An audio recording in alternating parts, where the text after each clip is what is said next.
Hi, thank you so much for coming in today. The purpose of our visit is going to be talking about any negative side effects that you might be having from your medications, as well as some ways that I can help you cope with those side effects and hopefully help you to be compliant with your medication.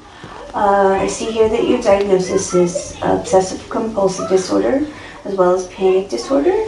And I see that you are taking sertraline, also known as Zoloft, 100 milligrams per day to treat your OCD. And you're taking 0.5 milligrams of clonazepam twice a day as needed for panic attacks. I see that your symptoms include obsessive thoughts about contamination and a fear of dirt and germs, which causes the resulting compulsion of washing your hands repeatedly, avoiding contact with anything that might have germs on it. I just want to first say that these are completely normal symptoms of this disorder, and I commend you for continuing to seek help for your diagnosis. That this is not an easy disorder to deal with every day, and I just hope that you'll be reassured and just know that there's no shame at all in acting out on these compulsions. It's a difficult thing to live with. Let's see. We talked about your diagnosis. I want to discuss just any side effects of those medications that you should watch out for. The sertraline, which is an SSRI antidepressant.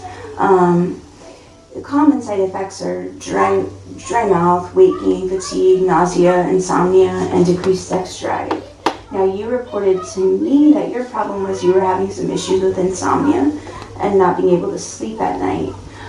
So we'll talk about that in a minute. The serious side effects here, which only happen in less than 2% of patients who are taking sertraline, is you might have chest pains, fainting, irregular heartbeat, a temperature that exceeds 100 degrees, seizures, suicidal thoughts, or psychotic symptoms. So these are things that are really serious reactions, and you want to call 911 immediately. As you probably know, I'll just run over the method of action for this drug. So basically what that means is how it works. Sertraline is a drug, an antidepressant that will basically block the neurotransmitter, which receives the feel-good chemical called serotonin. And so one nerve cell is sending the signal out, and the other is covered and not receiving it. And that creates a buildup in the brain of serotonin, hopefully easing those symptoms of depression, giving you a better sense of well-being, and also reducing your anxiety. And then I see also that you are taking clonazepam, or Klonopin is the brand name. So you're taking that 0.5 milligrams twice a day. I just want to let you know how that one works. It causes nerve cells to release the brain chemical or neurotransmitter called GABA. And as that GABA increases in the brain, you pretty quickly start to feel a more relaxed feeling. So I want to caution you that this can have the potential for abuse and addiction. So watch out for that. And also just be very cautious with this medication as far as abruptly stopping it. Often that can lead to seizures, which we want to be really careful of. So if you're having any issues with that, don't hesitate to give me a call, and we can schedule you and get you in as soon as possible. Watch out for serious side effects of this drug, like confusion, muscle weakness, problems with behavior. Those are all some things that you might want to you should call 911 immediately. You report that your main side effects are insomnia from sertraline, and then you have trouble with drowsiness after you take your clonazepam. That makes you unproductive. And so I know you want to get things done on the days that you feel like you can get out of the house, and it's important for you to be able to do that.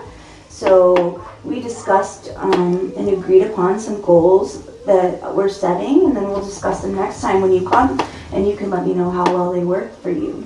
So as you know, sleep is so important for your overall well-being. It just so happens that your clonazepam is sometimes used to help with sleep.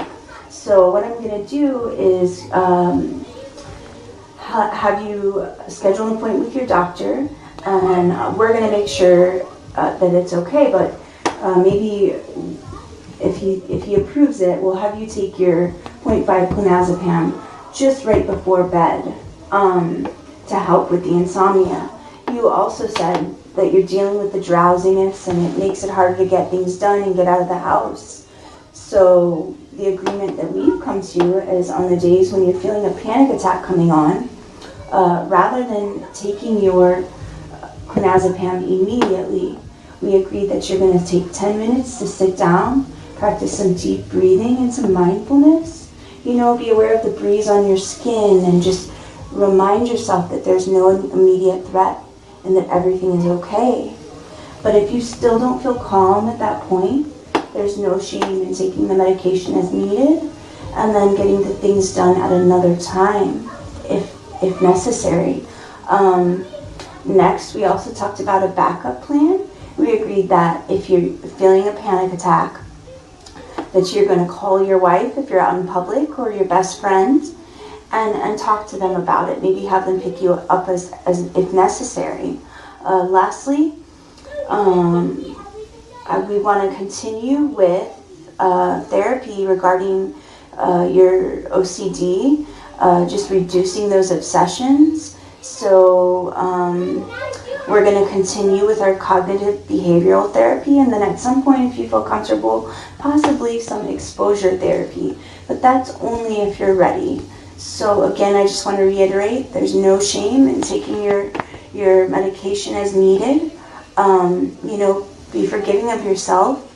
Let's try some of these strategies to help you maintain compliance, and I look forward to seeing you next week. Thank you so much.